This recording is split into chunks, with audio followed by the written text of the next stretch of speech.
And just so everybody knows, a cap rate, what he's talking about there, and we've talked about this before, is the money that he can, or the interest rate that he can expect to return, or the percentage on his money. In this case, somebody buying a property would, at a 6 cap, would expect to make 6% on the money that the apartments are throwing off.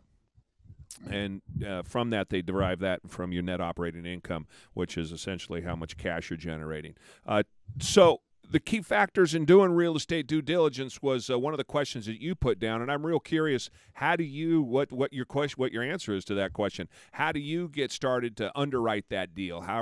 What is your formula for doing that? I'm sure at this point, at your size, let me back that up a little bit.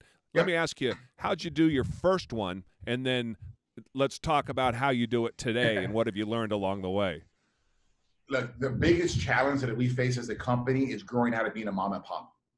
It's the biggest challenge. There's a great book called The E-Myth. I don't remember the name of the gentleman, but he's a genius. It's learning how to delegate. But your mom and pop, and what I mean by mom and pop is the guy that buys the Subway franchise and is there every single day. Right. That's not a franchise. That's not a business. You bought yourself a job, right? And that's not how it should be.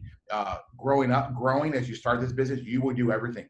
You will be the janitor. You will be the guy that's leasing. You will be the guy that's doing everything. I don't believe in buying anything that's too small. Some of my peers buy 5-unit, 10-unit, 30-unit. You're buying yourself a job because you're going to have to be the porter. You're going to be the maintenance guy. You're going to have to be the leasing agent all in one. Oh, and you're going to have to collect the rent.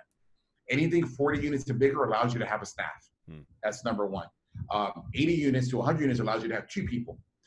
Many of those early deals that we bought were small.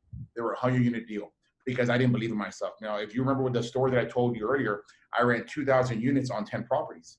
That was 200 units. Some of those were 300-unit size. Some of them were 100-some unit size. I saw that the ones that were smaller, at 100-unit size, 100 to 120, made more money. And I figured out the reason why they make more money is that there's not a middleman. There's not an assistant manager. There's a manager, and she knows everybody at that 118-unit property. But at a 318-unit property, you're going to have 3 inside. So early on in our career, in my development as an owner-operator, I focused on smaller deals, under 150 units. Then the market crashed, and I didn't understand. I didn't understand at the time that bigger is better.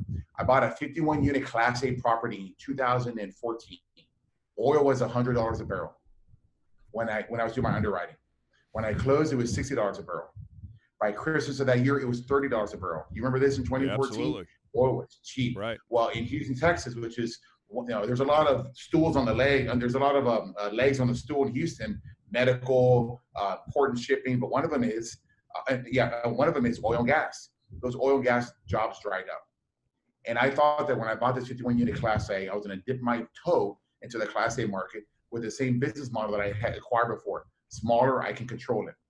Smaller hurt me. I literally went into a gunfight with a knife because I didn't have the marketing budget to compete with all these new units coming online that had better amenities than me. The idea, the business model of being the low-cost provider was out the window. That's where I first learned reputation management. That's where I first learned Facebook ads and social media advertising. That's where I learned websites. I didn't even have a website. It was very mom and pop before 2014. So, we're talking about one of my failures. That was a failure because that property in the end made about a 9% annualized return. But the lessons I learned for that property has set us apart among all of our peers today because I learned social media advertising.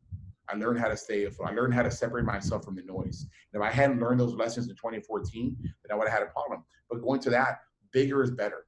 You should buy the biggest you can, and you should continue to evolve because you need budget. Budget allows you to hire better staff. Otherwise, you're doing it.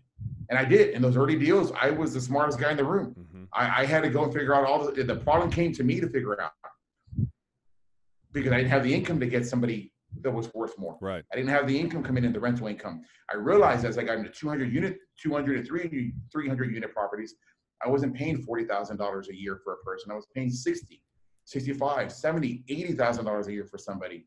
And you recognize that people can make that kind of money, have a little more going on, have a lot more experience. And when a problem comes, you don't have to be the only problem solver in the room.